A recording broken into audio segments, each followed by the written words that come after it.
Now I would like to introduce you to our last speaker of the conference, Sean Colmer, Executive Vice President of External Affairs. Sean leads advocacy and communications at the Hospital Association, having advanced key healthcare initiatives in Oregon, including the 2020 tobacco tax measure. He holds a master's in public health and enjoys golf and cheering for the Chicago Bears with his family. Put your hands together for Sean. Was that clapping for cheering for the Bears? Because that's been a really rough season so far.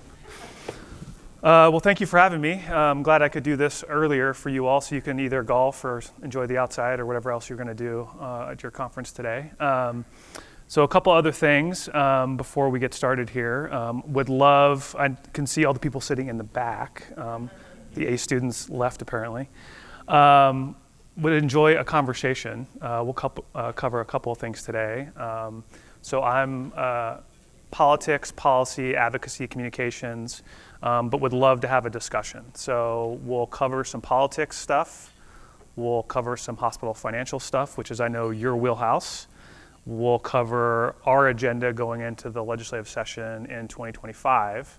But at any time, whether it's while you're drinking your coffee, finishing breakfast, whatever, raise your hand, shout out. Would love to hear your name, where you're from, et cetera, so we can, again, have a discussion about whatever you want to talk about. So no question is a dumb question. We're back in class again, so feel free to jump in, and we'll go from there.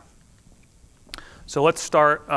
If you haven't had coffee yet, let's talk about politics. So this will get everybody awake. So if you haven't paid attention, if you haven't get hit over the head yet, we have a presidential election coming up in November. There's 38 days. You should be getting your ballot soon. If you are in a contested area, you should see people knocking on your doors. You should be getting pamphlets. If you watch ABC, CBS, NBC, Fox, you are getting hit over the head left and right with ads all over the place. That's because we're in a presidential year. If you're wondering what the two presidential candidates care about in healthcare, it's not much. They actually don't care about healthcare, if you've seen any of their stump speeches. But this is generally what they're saying about healthcare. The one thing that you will see on both of their campaign websites, speeches, the people they listen to, especially the former president, there's not repeal and replace anywhere. Not surprising with Harris, but with the former president, that was a key part of his platform when he ran the first time. Obviously, it was a key part of his agenda when he was president previously. But now it's really about sort of reforming the ACA, making it more affordable, et cetera. So the ACA and all of those things are sort of here to stay. So that won't be necessarily a fight regardless of who wins the national election for president. You'll see for the Vice President Harris, what does healthcare antitrust and fraud mean? Who knows what her job was in California before she was a senator? Anybody? Attorney General. So that third bullet should make a whole lot of sense. That's what she's sort of interested in as a politician. She's been an attorney for a very long time. Anybody who saw the debate, you should see the attorney sort of bleeding out of her. That's sort of who she is. That's mergers and acquisitions.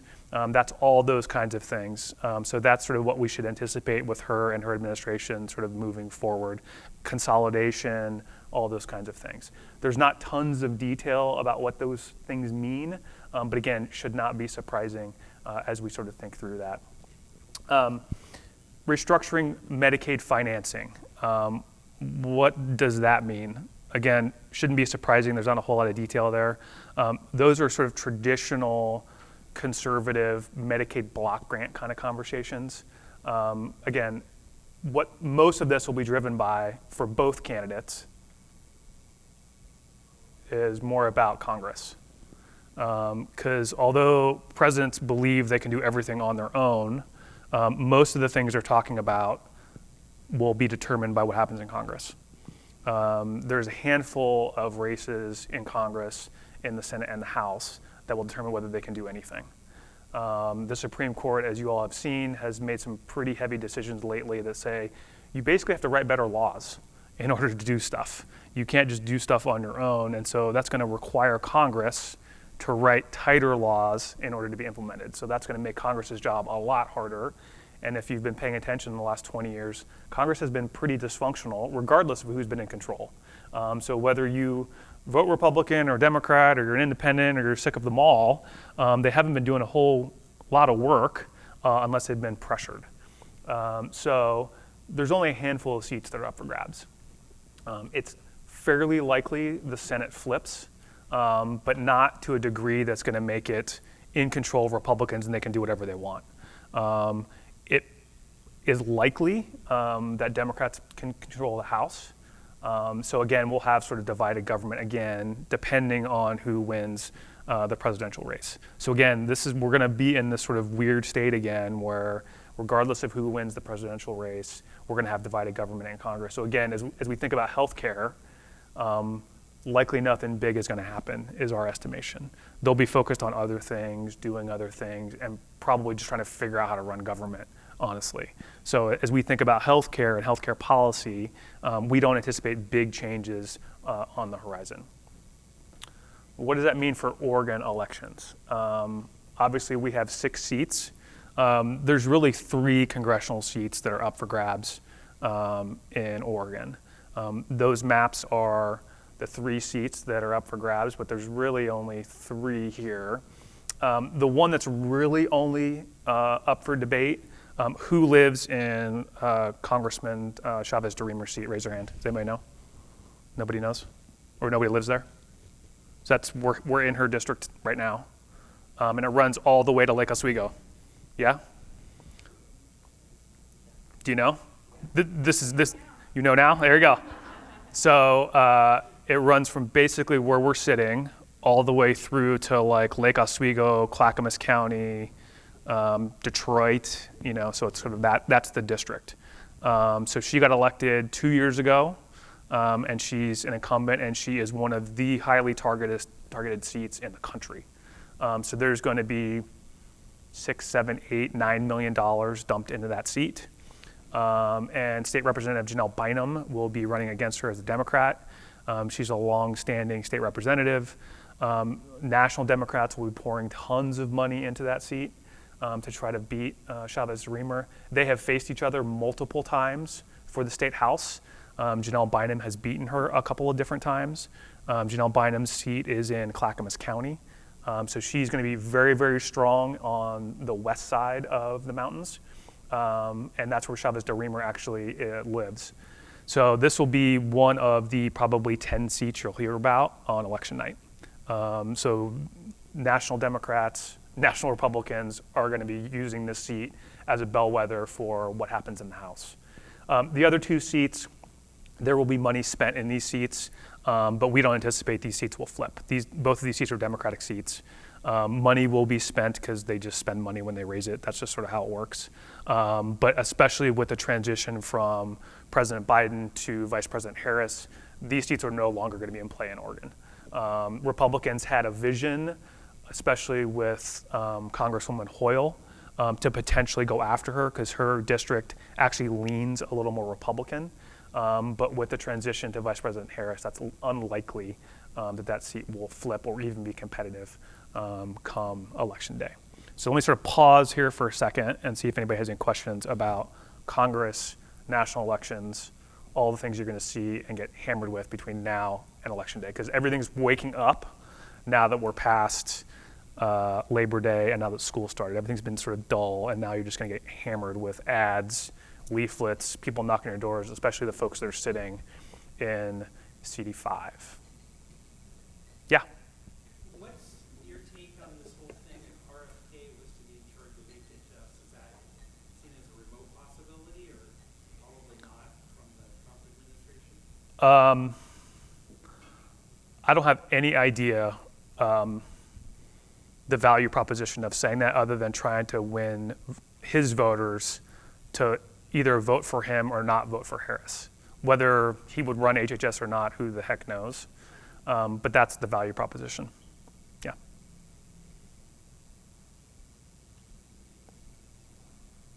All right. So let's talk about Oregon for a second. Here are your Senate leaders. two leaders on your left. So the Senate president is from Lake Oswego, a longtime political leader in the state, but fairly new to being Senate president. He's from Lake Oswego. He has a long history as being a lobbyist, public affairs official, mostly in the education space. This will be his second long session as Senate president and leading Senate Democrats, but being the Senate president now. Kathleen Taylor just got elected the Senate Majority Leader for the Democrats. She also is from Portland.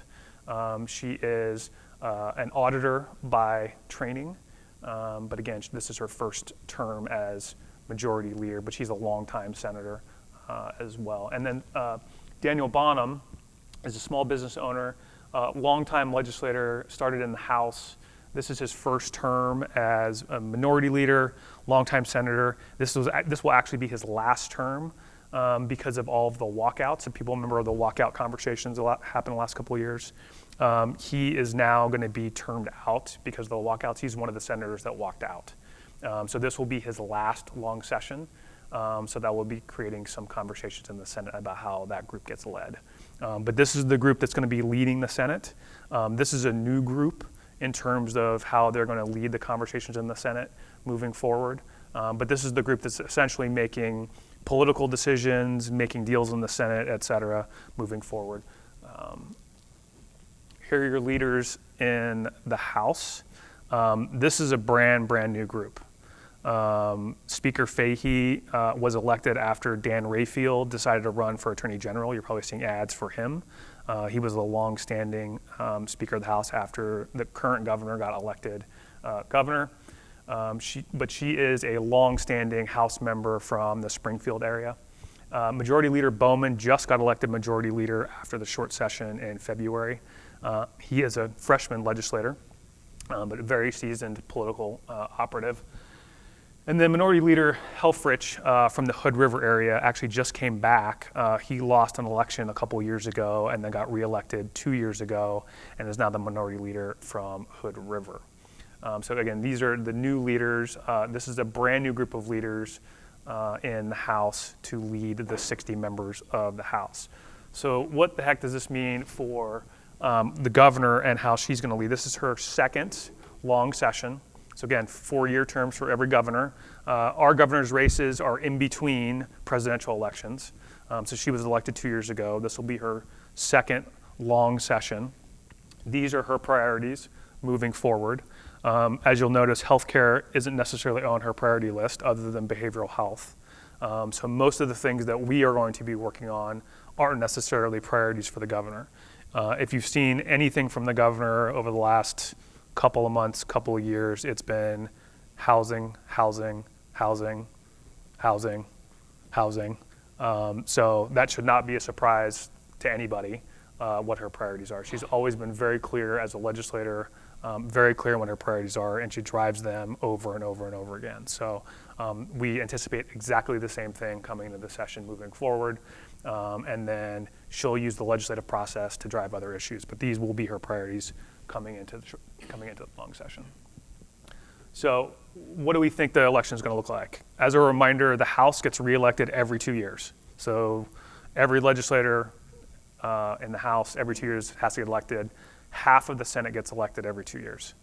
In 2020, there was redistricting. Every 10 years, Oregon goes through a redistricting process. So what happened in 2020 is Democrats and Republicans get together and say, can we draw new maps for the Senate and the House? Well, in that process, there's always a negotiation. So they say, can we do this and negotiate ourselves into better maps, right? So this is like when you negotiate contracts with insurers or you do a contract with a provider group. How can we advantage ourselves? And in that process, essentially what happened is both Democrats and Republicans negotiated themselves into the best possible positions. So essentially, most of these seats are non-contested anymore. So there's really only probably 6 seats in the House anymore that are even up for grabs in an election cycle, in the general election. And in the Senate, it's even fewer. So redistricting has really created the fights or the opportunities for change are in the primaries, not in the general election. So this is where redistricting, when you start hearing about redistricting, this is where it happens. So when you start thinking about a map like this and where Oregon is going to change or not, Oregon is a pretty blue state when you just look at blue and red. But when you start talking about conservative, conservative, liberal, moderate, all that work happens usually in the primaries. That's usually where the work happens because these colors likely are not going to change for the foreseeable future because of redistricting.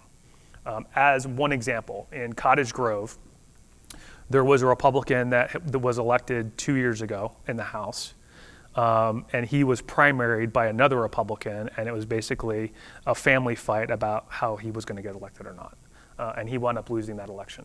The candidate who ran against him was more conservative than he was, and he wound up losing that fight. It doesn't change the look of this if you just look from the outside, but it creates a much more conservative House than this. So that's what's happening now in these kinds of conversations. Same thing was happening on the Democratic side in the Senate. One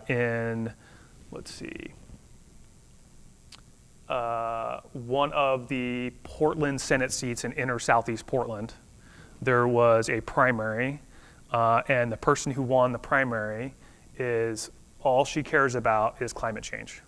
Literally, that's all she cares about is climate change. She wound up winning the primary because there was not going to be a general election. There was not going to be a Republican that was going to win or even like file to run in inner Southeast Portland.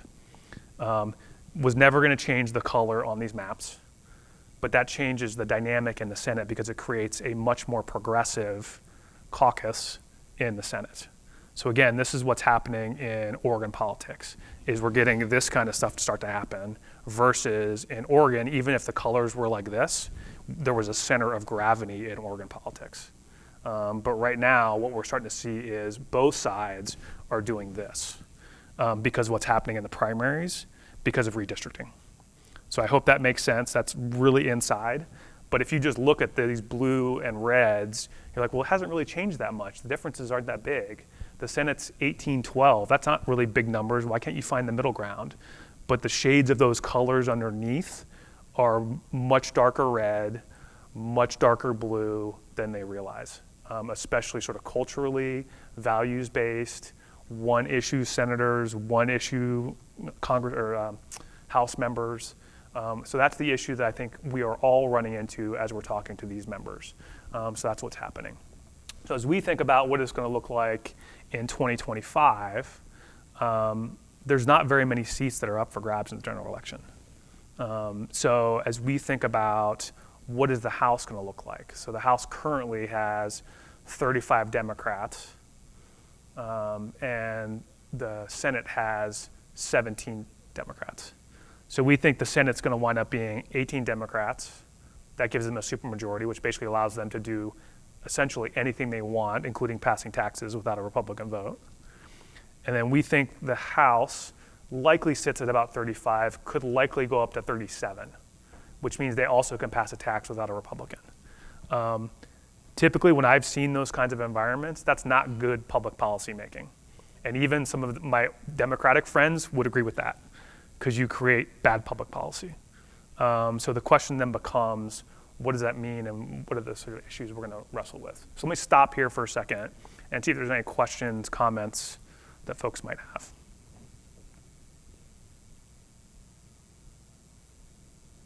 Okay.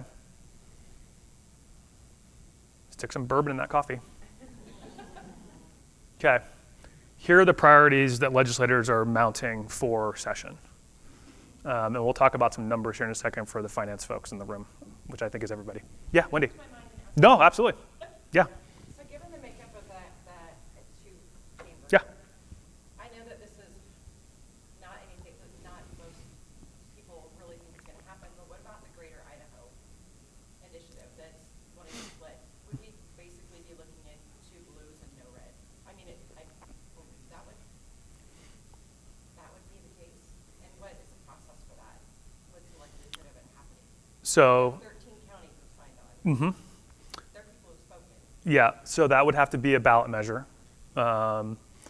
and they'd have to send it to the voters, and the voters would have to vote for it statewide, is how I would think it would have to happen.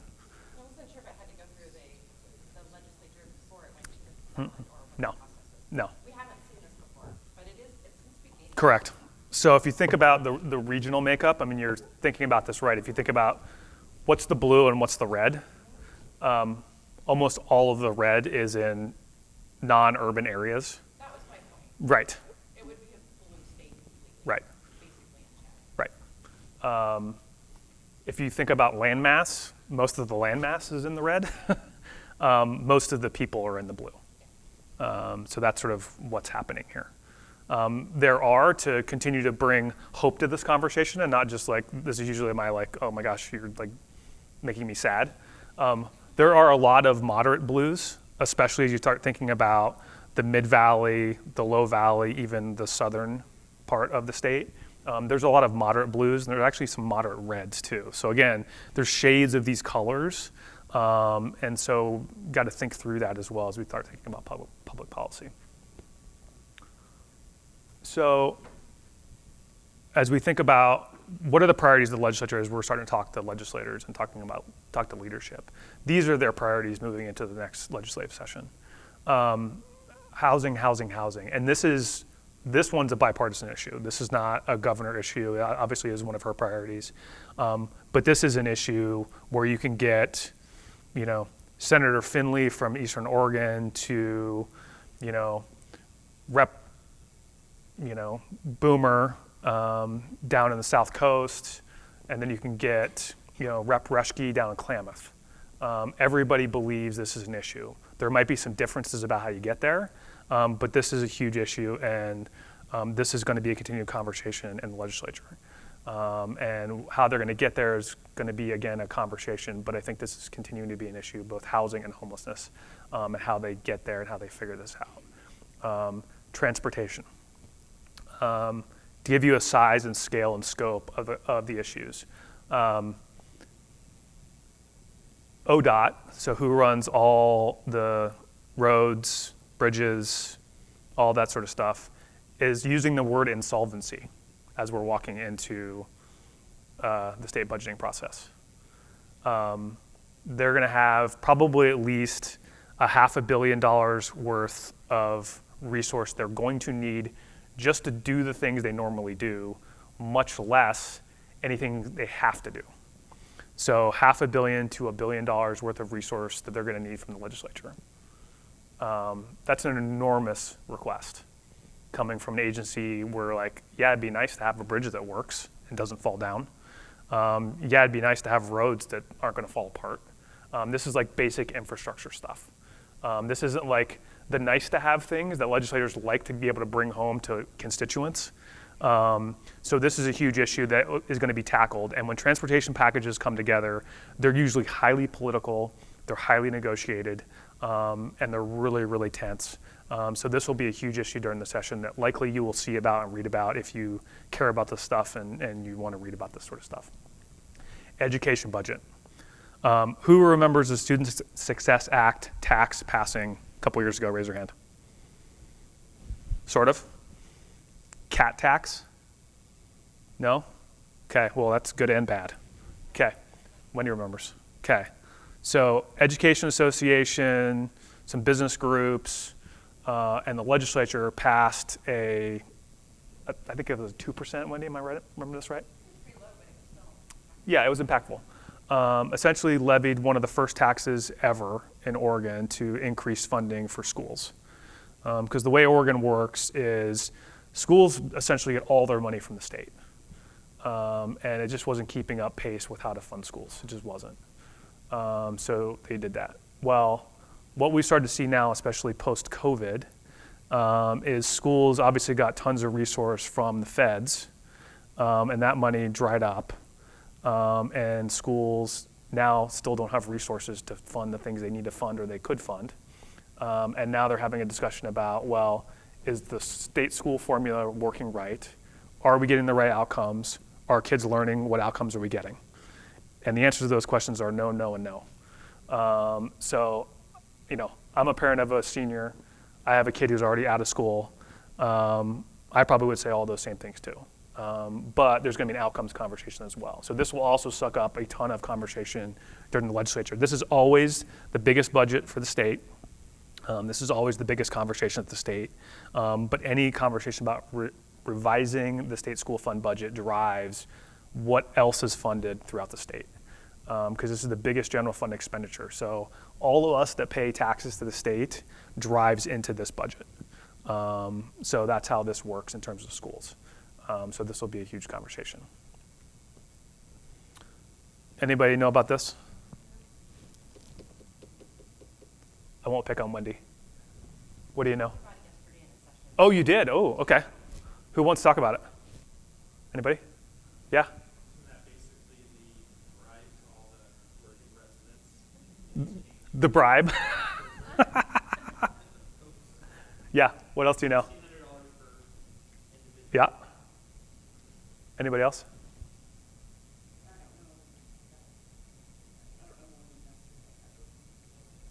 Okay. Okay. So I won't use the word bribe because I'm in politics. That's not a fun word to use, but okay.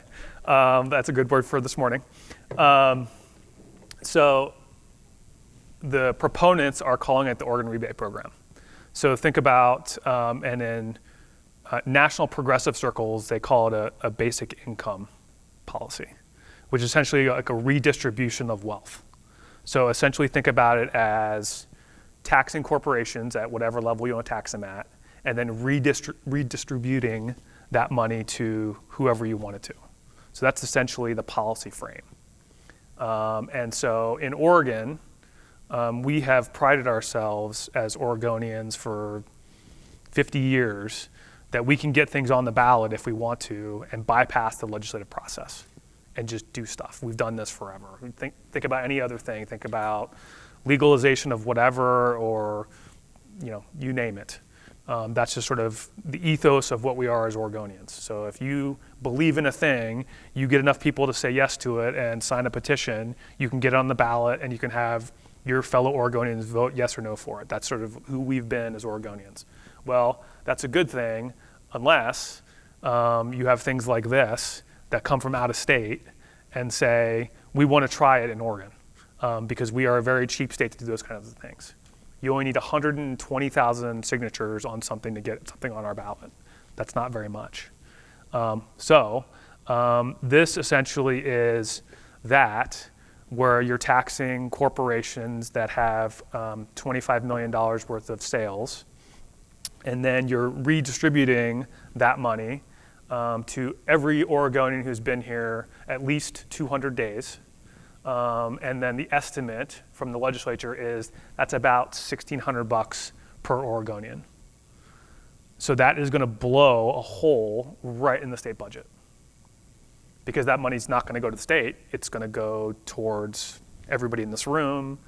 I have 4 people in my family. I don't know how many people are here. So you start doing, everybody here has got a calculator. Everybody's going to start doing their math. Like, sweet, I'm going to get that. Whatever I'm going to buy. So this was a brainchild of a billionaire tech entrepreneur in California who's funding it. But again, the basic problem is this isn't an Oregon thing. This is somebody sort of playing in Oregon because, again, Oregon is an easy place to play. The moral of the story is Oregon organizations and Oregonians are fighting back, saying not in our backyard. So you have groups like Oregon Business, our organization, labor organizations, and the like saying, no thanks. We might be having a conversation at some point around something like this, if it's a good idea, but not today. But it is on the ballot in Oregon. Because again, it's so easy to get things on the ballot in Oregon. It will be there, so you will see it in your ballots. I implore you to vote no on this thing, because it will have huge ripple effects and huge challenges if it does pass. I will also say to you, if you just say the words out loud, would you like $1,600 in your pocketbook? People will go like, sure. So it does have an opportunity to pass just on its face. Especially I think about my 20-year-old daughter. She'd be like, sweet, without even thinking about it. So this is going to take effort.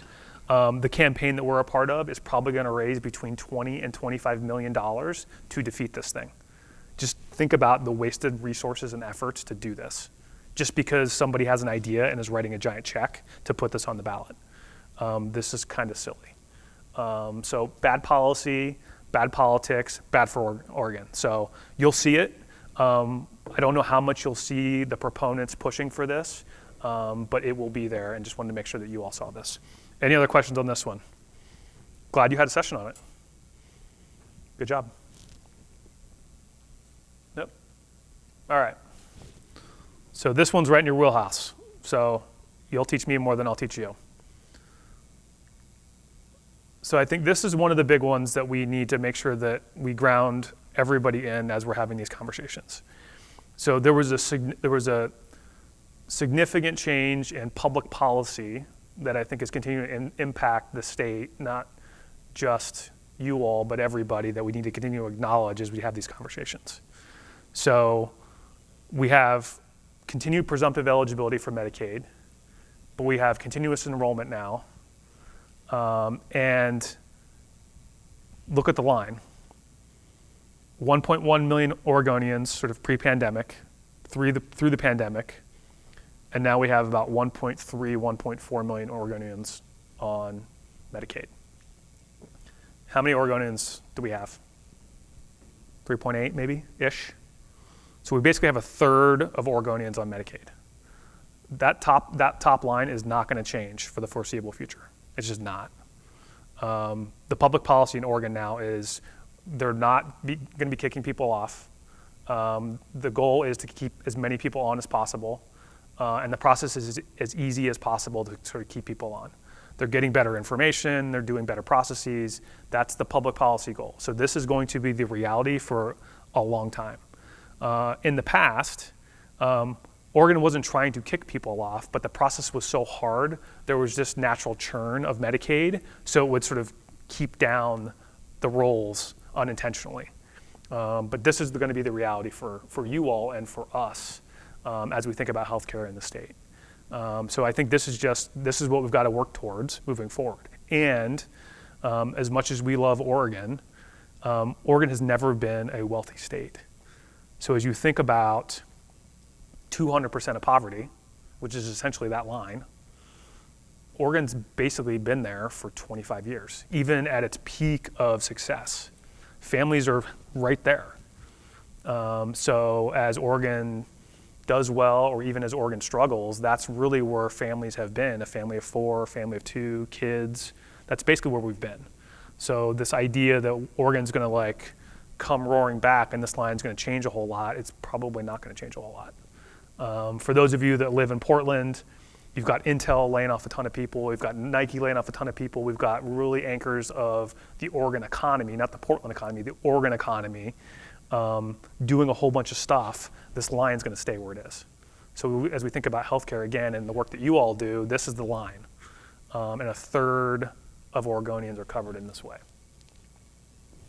And here's the impact, right? And this overstates the impact because I've talked to many of your leaders, and 70 cents is an overstatement of what you get paid on Medicaid, right? So this is sort of the gross generalization of what you get paid on Medicaid, but if a third of Oregonians are covered, that's not necessarily talking about your payer mix, right? I've talked to some of you and some of your leaders. It could be north of 50% of your payer mix is on Medicaid, so that has different implications. But again, as you think about how we're doing this, what the public policy implications are, that's the reality of what we're sort of dealing with. Here's stability. I think many of you have seen a version of this slide in the past, but sort of you're individually not alone in what you're seeing. The CARES Act money essentially floated you all, as you all know, in those 2 years. Without those, the lines would have been the same and probably even worse.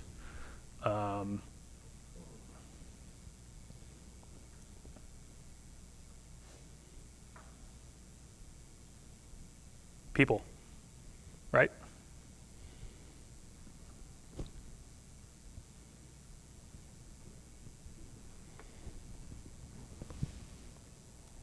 And then lastly, length of stay.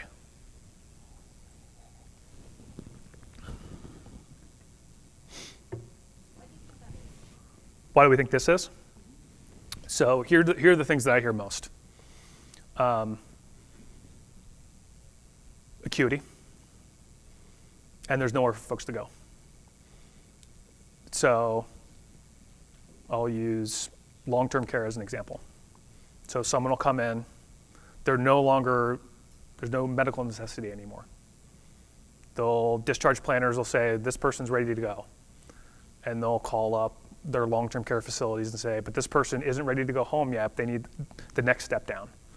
And there's nowhere for them to go, whether it's long-term care, whether it's behavioral health, whether it's adult foster care homes, whether it's, you name it, there's nowhere else for folks to go. So the entire system is still clogged from essentially 2020. Yeah.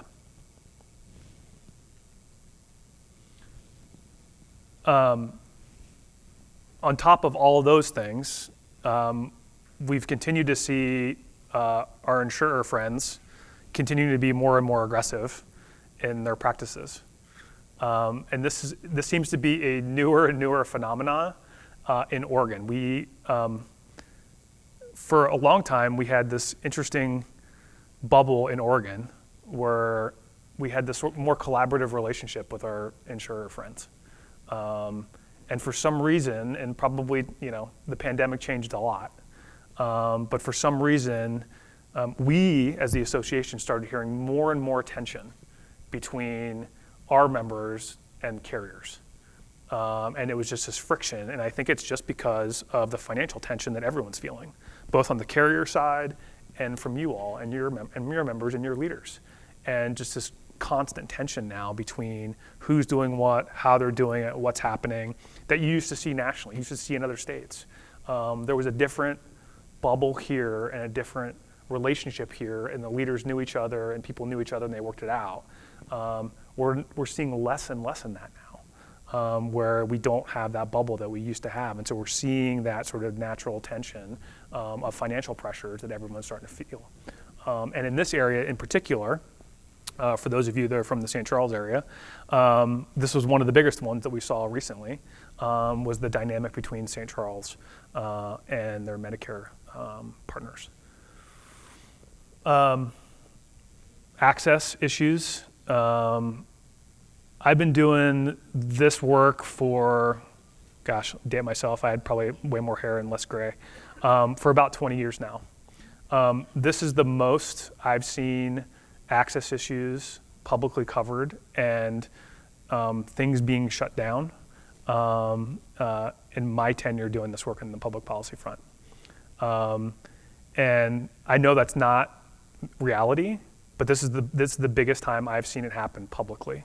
I know you all have been a part of closing services or moving services around or doing things behind the scenes, but I think this is the reality of now it's happening so frequently and at such scale that you have to sort of inform your communities of what's going on. And people know now the fragility of the system. So this is happening all over the state. It's not just a rural community couldn't hold on to something anymore. This is happening now in suburbs, this is happening in Portland, this is happening in Eugene, this is happening in the southern part of the state, this is happening all over. So the natural opponents of hospitals would usually say, well, this is a leadership issue, they couldn't figure it out. Well, this isn't the case anymore because this is happening everywhere. So this isn't a leadership issue, this is a system issue now. This is an issue about how we're maintaining hospitals across the state. So let me sort of pause here for just a second and see if there's any other questions systemically about what's going on that's either different from what you're feeling or if you have any questions before I move on to our legislative priorities and then other priorities we see from other leaders across the state. Yeah? So it's kind of strange to me that it seems that none of the politicians seem to be too concerned about healthcare. Why do you think that is? I mean, it's pretty obvious if you turn on the news, you know what's going on. I Yep. just don't understand why it's not a priority for them. Yep. So we do public opinion polling to educate ourselves about what the public thinks. And I've probably done the last 10 years. both internally with the association and as part of ballot measure work and political work. Healthcare typically has been, you usually have education, like what do you care about as a voter? Education number one, public safety is usually top three, and then you usually would get healthcare. Healthcare now, unless you force people to pick it, it's like almost 10. So from the public's perception, they don't really care about healthcare anymore. I think some of the rationale now is they think it's quote unquote been fixed. If you start forcing people to pick it, they rank it and they push it up, but only if you force them to pick it. So politicians are usually not picking stuff unless they're forced to pick it, or unless you or constituents start telling them, what are you doing about, I mean, that's what they are driven by. So I'll give you an example.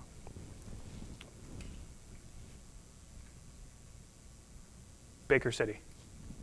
Does everybody know what happened in Baker City? Raise their hand if they do. No? Okay. So Baker City has a small hospital in the St. Al's system. The Ontario is the larger hospital, bigger. So St. Al's has been struggling to operate their OB services in Baker City. And they struggled for a very long time with staffing, with financing, quality, et cetera. And they made the really terrible, awful, hard decision to close their OB services. Had some community conversations, and they essentially just said, we can't do this safely anymore in the community. We just can't. So they wound up closing those services. So they did that, and you can imagine the community outcry. You can imagine all the things that happened, both from a staff level, community level, and you can imagine the political reaction to that. Because what's at the core of what a hospital is supposed to do? What are those things, right? Emergency services, delivering babies. That's kind of it. I mean, everything else is like kind of a nice to have when you ask somebody like, what does a hospital do? Hospital delivers babies, and they're there for you when you like have your kid and they break their arm. That's kind of, everything else is like cool, but like those are the things, right? So that's when politicians, when my phone started ringing like nuts, was that, and these kinds of things. When Legacy went through a conversation around closing one of their services around OB in East County and Multnomah County, that's when my phone started ringing off the hook again, was around OB services. So again, when are politicians paying attention? They weren't paying attention to Legacy when they were struggling financially. They were paying attention when Legacy said, in order for us to maintain our financial viability, we need to talk about closing this one service. And they started freaking out. So again, politicians are paying attention when their constituents aren't paying attention. And that's part of the process here. But if you just talk to voters at the moment, healthcare is like here. If you would ask the same question during the Obamacare debates, healthcare was here because it was right front and center for everybody. But right now it's not. If you ask voters what they care about at the moment, it's actually public safety. And that's mostly driven by all the Measure 110 stuff, fentanyl stuff that's just sort of in the ether, and people are just hearing about it a ton, and seeing homelessness on the streets. That's really driving most of that narrative. But healthcare is like here. But then if you ask people about healthcare, it's really driven about cost, and people just feeling the cost burden of healthcare. Yeah. Given the fact that Oregon is pretty robust with the, like HB 3320 and the fact that patients are less liable for out-of-pocket, does that play a role in legislative decisions, or, you know, because patients aren't really going to be out-of-pocket for a lot in the state of Oregon, at least. Exactly. Yeah. Yeah. Exactly. So play a role in what way? Well, I mean, Oregon is really robust in the managed care Medicaids. Like California, I think they've got 2. Yep. Like, but Oregon has, I don't know, 20 maybe? And so out of pocket for patients Yep. is non-existent for a lot of people. And so they don't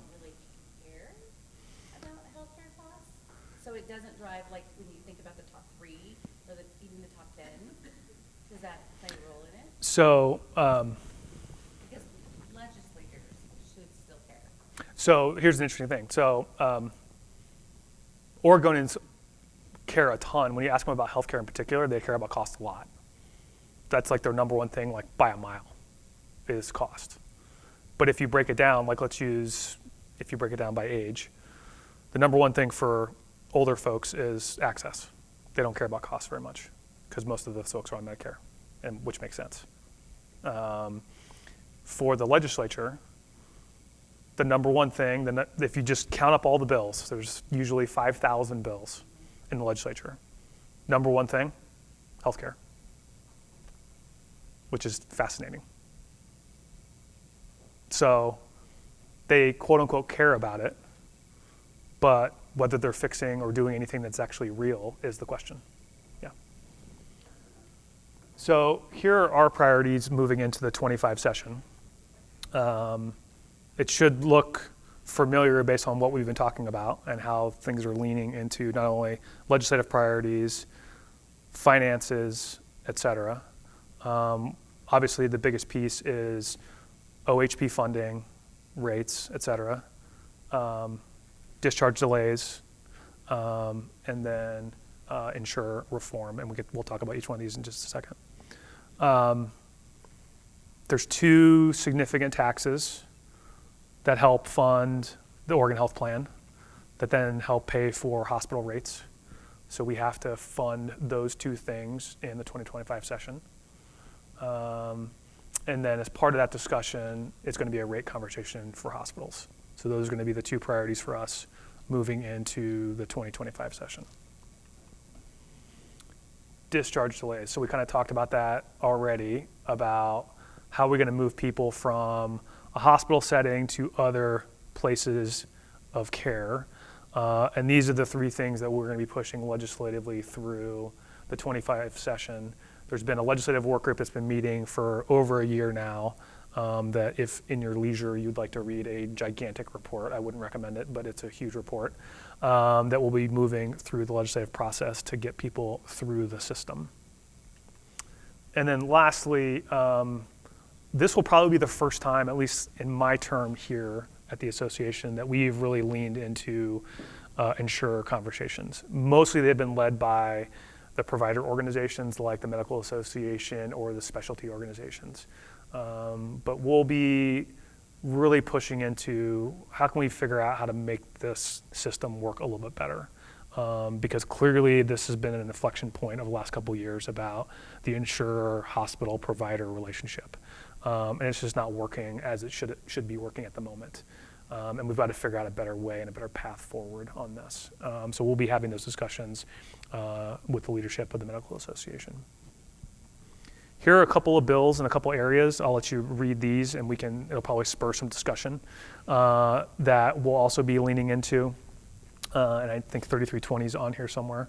If it's not, we can talk about that as well. I think you had a conversation yesterday about it. Is that right, Wendy? 3320?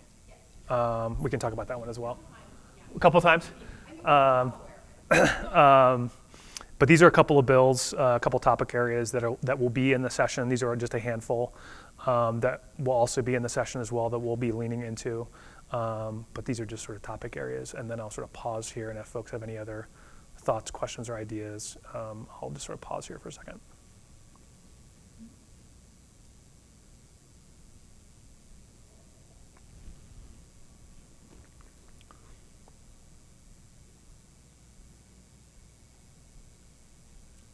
Okay. Questions?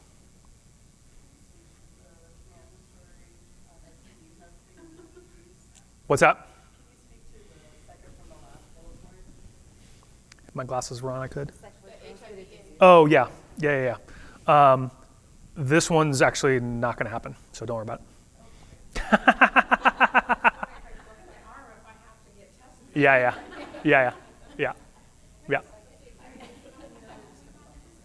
Yep. Yeah. Go ahead. I subscribe to Becker's, Yep. all the subscriptions and that sort of thing, and they talk about the fact hospitals are closing services, Mhm. and 8 out of 13 were labor and delivery. And do we think that that's part of the whole, like, women's right to choose kind of things, or is that just because the cost of labor and delivery is that big?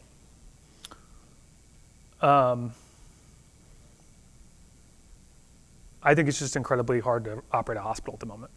I mean, we've been so insulated as, And so you close the only service that you pretty much have to have? Yeah. well, I don't know if they have to, I mean, in Oregon, you have to apply for a waiver to not have OB services, right?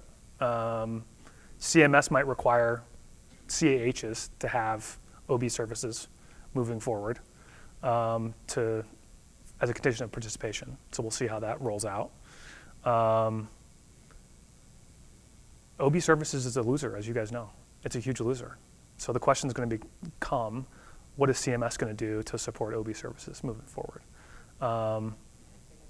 What's that? Medicare doesn't care. No, I know. But 50% of births are on Medicaid. So CMS has to care if they want services in these communities. If you look at Senator Wyden's proposal that just came out last week, which you shouldn't because this isn't the work that you do,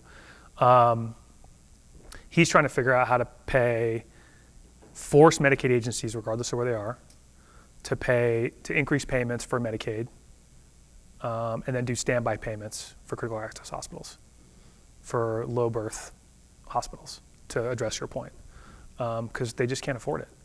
There's no way. How do you expect a hospital that delivers 50 babies a year to have staff, resources, infrastructure, and just wait for a baby to show up and get paid 30 cents on the dollar? You just can't do that. So how do you do it? And then yell and scream when a hospital closes either OB services or closes altogether.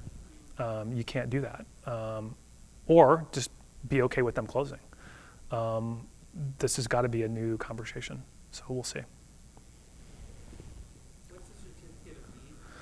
So last session, Representative Elmer, is anybody here from the McMinnville area? No? Representative Elmer, who's from McMinnville, proposed a change to the certificate of need to address some behavioral health issues. It was a little unclear what she was trying to accomplish. So we'll see if she brings it back. Certificate of need is pretty tight in the state, as I think many of you know. We wouldn't be opposed to a broader conversation around certificate of need to streamline it and make it more efficient and effective. At some point, we should probably have it, but it's got to be clear on what the objectives are going to be. Yeah.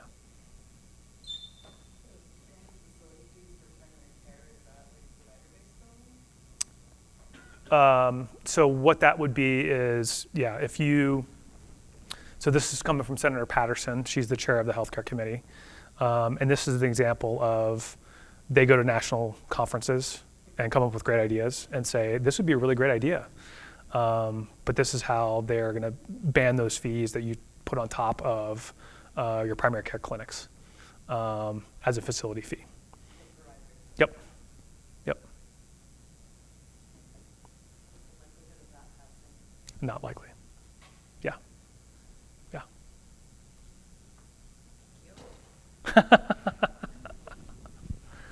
As I sit here in September, whatever it is, the 27th, session will be over in July. Yeah. Are there any there that you think are going to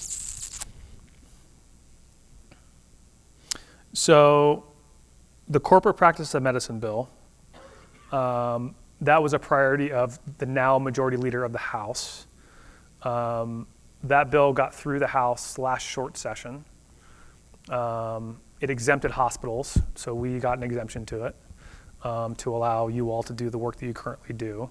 I would anticipate that bill has a pretty strong chance again to at least get through the House. Long sessions are always harder than short sessions if you've got the process set up right. If it continues to be a priority for the House, it'll be interesting to see how the Senate handles it. It died in the Senate last time. I anticipate that has a pretty decent chance of moving. What's the summary of that? Private equity out of healthcare. That's the summary. It's like really complex and complicated, but that's essentially the goal that the sponsor has for it, is keep groups like Optum and Amazon out of the decision making of physicians out of healthcare. That's the goal.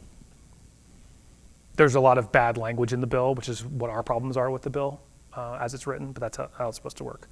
The other piece that I think is probably worth highlighting on this list is workplace violence prevention. So we had a deal with the Nurses Association last session that we actually could not get through the Senate. Senate Democrats couldn't find the will to vote for it. We had a deal in the House. We had a deal with the Nurses Association. We got it out of the Senate Judiciary Committee, or the House Judiciary Committee, excuse me. Senate Democrats, again, couldn't figure out how to vote for it. I'm not sure how. We'll see if we can actually come to a deal again to get this through. We've heard a lot from your teams about how important this issue is. We're trying to figure out whether we actually get to a deal again on it.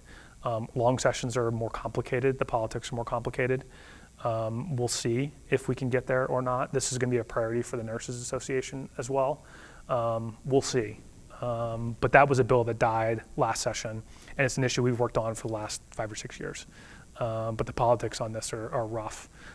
It is one of those things where we had a coalition of moderate Democrats, moderate Republicans, leadership, and then it just became a sideways issue once we got over to the Senate. But that issue is going to be an important one that could get pretty far this session and then die. Could you expand a little bit on the 340B pricing? Yeah. Who has a 340B pharmacy? Raise your hand. Okay. Short story here is pharma has been trying for the last 15 years to kill 340B at the federal level. And now their strategy is, since they can't do it, they are going state by state to try to kill it. And so this bill is our partnership with FQHCs and others to protect the program. And this is their strategy, is to do that, is to protect the program at the local level. Pharma effectively did that last session. We had the bill last session. They effectively killed it, supporting the House Republican leader that you saw up there, because it's the political season. So killed the bill in the House. So we'll be bringing back that same bill this time around, and hopefully getting it through this time around. So it's essentially protecting the program you currently have. Yeah. Mm-hmm. Anything else that you're hearing about or you want to talk about?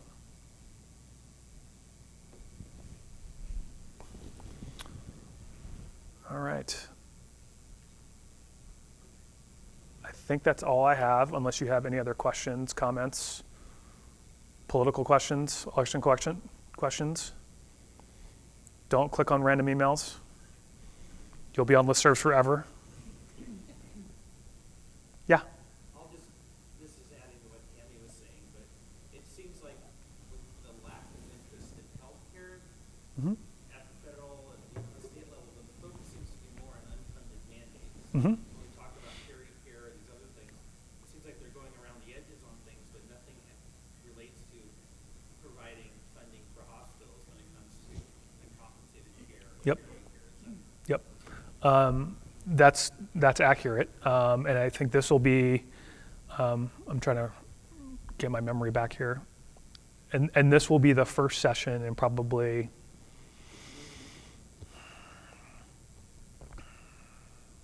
probably 2010, maybe. This will be the first real session where legislators are going to have to wrestle with lack of resource. And this is, most of these legislators are fairly new because there's been so much turnover, where they're going to have some discipline about where they're going to put their resources and how they're going to do things. So healthcare or not, to your point. So they're going to have to figure out how they sort of prioritize some things and have some fiscal discipline, because they have been doing a lot of policy that has been, we like X, but we're going to ask you to do it. versus we like X and we're going to fund it. I've always been a big believer, regardless of where I've been, that your policy setting is where you're putting your money. And for the longest time, the state has done that, but also has had a fairly big appetite. And they're going to have to figure out how to sort of restrain that a little bit this time around, because they don't have the resources they think they have.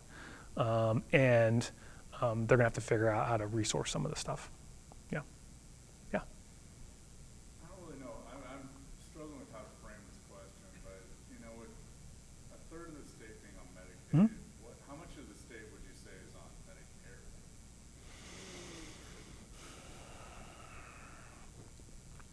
I think the last number I saw, I think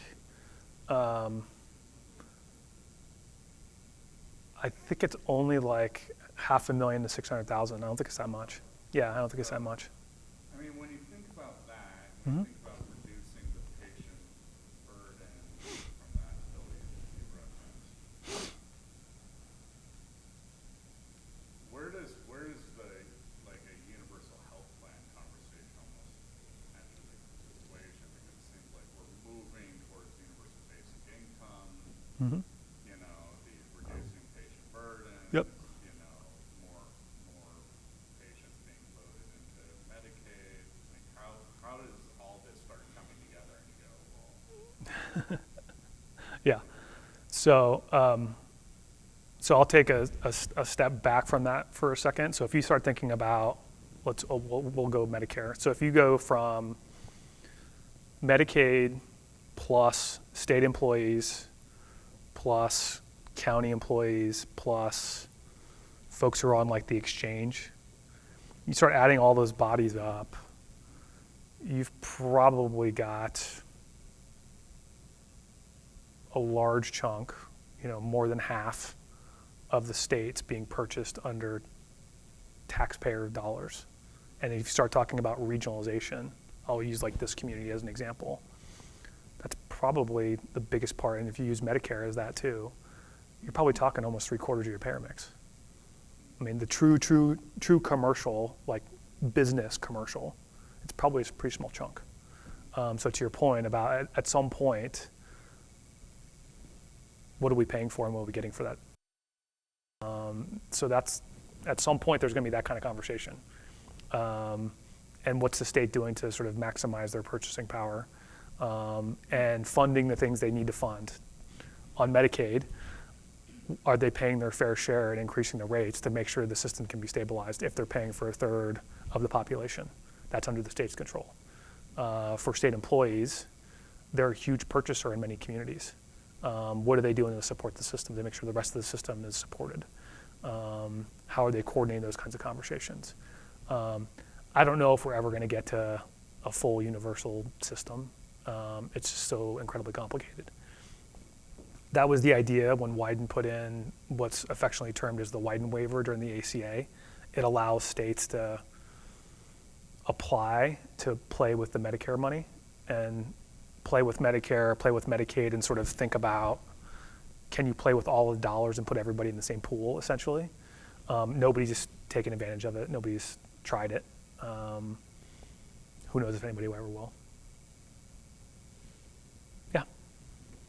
With all the focus that's on the hospitals and the facilities and that stuff, is there any focus on the payers, like commercial and that stuff, around rules and things to help keep the business? What kind of rules are you thinking about? Well, they make up payer policies and that stuff, find ways to cut corners on paying and that stuff. Is there any focus on?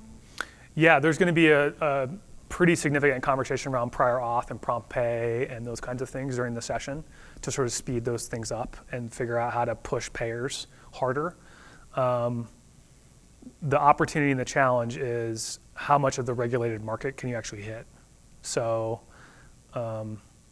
I think it's about 11% is regulated under the insurance commissioner. So if you think about state policy, so the world I live in, it's only about 11%.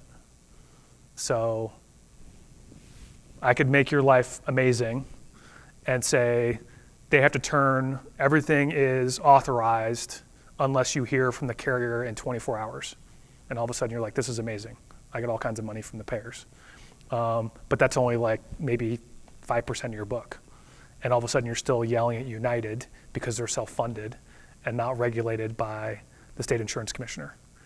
And you're like, well, Sean, that sounded amazing, but it still makes my life hell. So I think that's part of the challenge we're trying to think through is what's going to make a difference. And if you're, again, I'll use United as an example. If you do some regulation at the state level, is it enough to force them to do the same thing in their self-funded book? Because they don't want to do it on both sides of the fence. Or is it enough where they administratively they want to do it because it's a burden for them?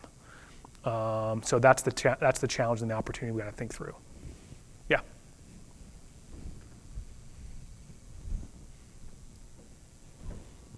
Yeah. What is Oh, sorry, in the back. no, go ahead.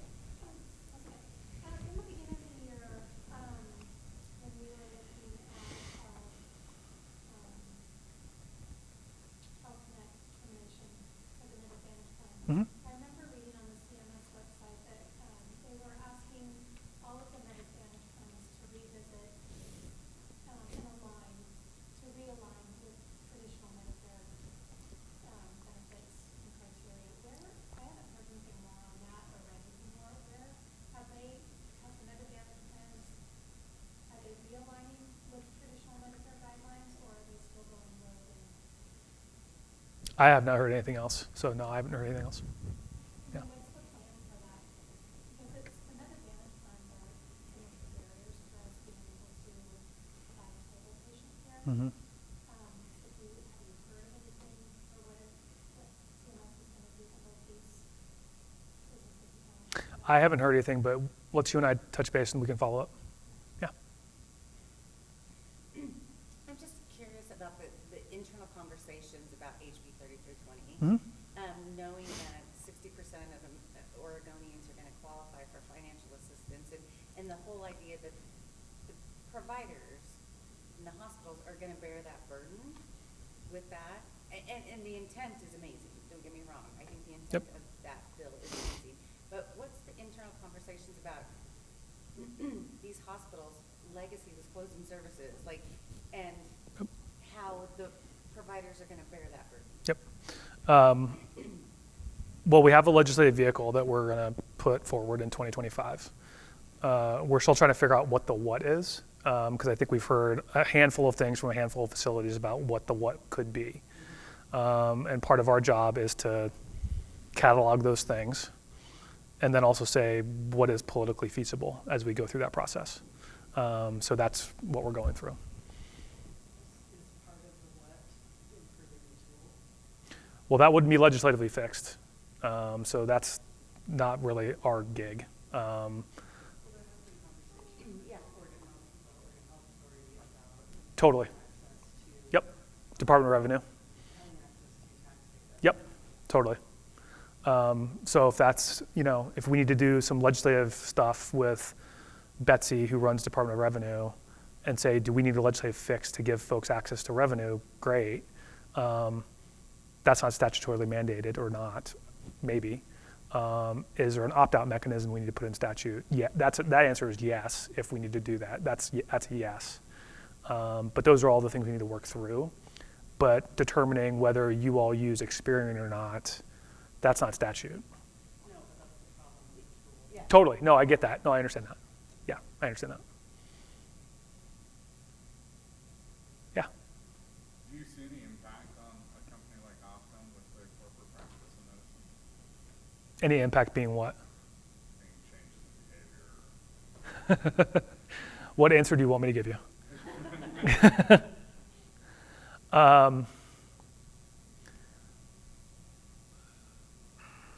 I mean, they're an enormous entity, right? I mean, and I've told the sponsor of the bill this, I've known the majority leader for a long time. The bill he's trying to pass, I don't know is going to change that behavior. I think there's some good intent behind what he's trying to accomplish with the bill, which is trying to keep healthcare in the hands of people who run healthcare and not wanting private equity to sort of drive some of the decisions. I can get there. The devil's in the details about how that would play itself out. I don't know. I mean, they have gazillions of lawyers and gobs of money. So even if he were to write the best law on the planet, if Optum wants to buy Eagle Crest and make it a healthcare entity, they're going to do it. So I don't know. To me, it kind of reminded me of that like $1,600 Yeah. thing. You know, it's like it sounds good, Yeah. but I don't know what defined behavior Yeah. is changing with this. And the political cynic in me, this is an amazing talking point for politics. I mean, who can't get on board with get private equity out of healthcare? Keep the decision making in the hands of providers. Like everybody goes like, yes. Like, well, okay. Then I have to like get into the weeds a little bit and talk about like what the actual law is going to say. But from a politics standpoint, like sign me up. Because I love that message. I can like throw it on social media. I can run a campaign on it. Like, yeah, it sounds great. But like, put it on the ground, and does it actually do anything? To your point, like I don't know if it actually does anything in the end. The implementation timeline on the bill from last session was 7 years. So even if you put it on the ground, it's 7 years. Like, I don't know any bills that have been effective with a 7-year implementation window. Because then you're like, Optum just gobbles everything they want to gobble up in 7 years, then they're done. So intent's probably in the right place. Implementation, I don't know.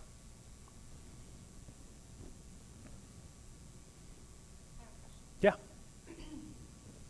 Given the administrative burden that are put on the health systems at the payer level, is there any thought of discussion of, as the association and the healthcare system, working with payers directly? And I'm kind of referring back to St. Charles and having a conversation with Matt yesterday about, you know, they specifically went to, I believe, Pacific Source? Yes. To where? Pacific Source. Oh, Pacific Source. To Okay. work with, you know, an automatic authorization type process. Jump in if I, Yes, so, right, so the agreement was that some of our cancer center was in the, I don't know if this, but Gold Star program. Yeah. Acceptable, Yep. acceptable practice that they would auto-authorize Yep. the cancer center treatments, and then we would review periodically to make sure that the care was as expected.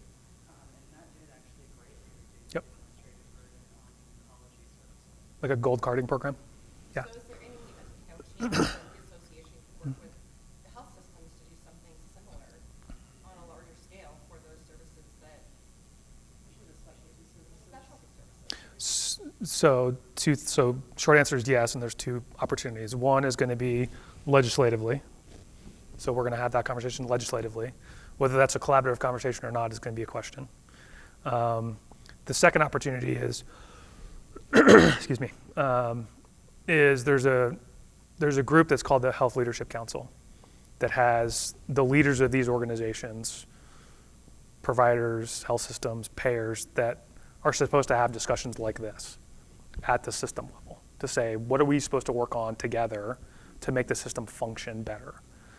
Which is, I wouldn't say unique to Oregon, but might be a little off-center than other places, where payers and providers and systems work together on these kinds of issues. We've done stuff like this before around admin sim and others. I know St. Charles, I think, has a seat. Pacific Source has a seat. Cigna has a seat, where you can do things like this and say, why aren't we just doing this? We don't necessarily need legislation for stuff like this. Can we just agree to do it?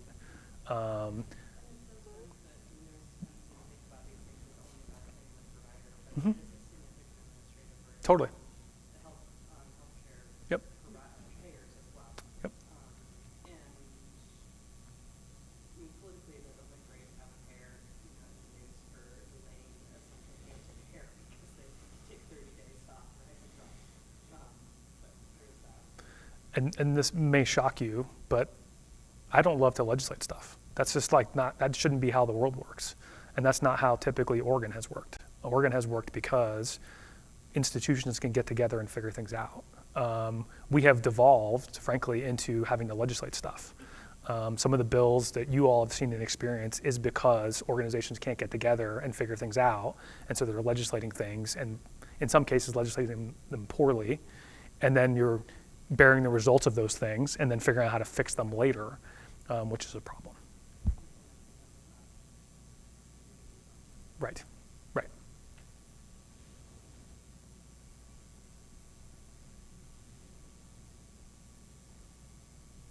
Okay.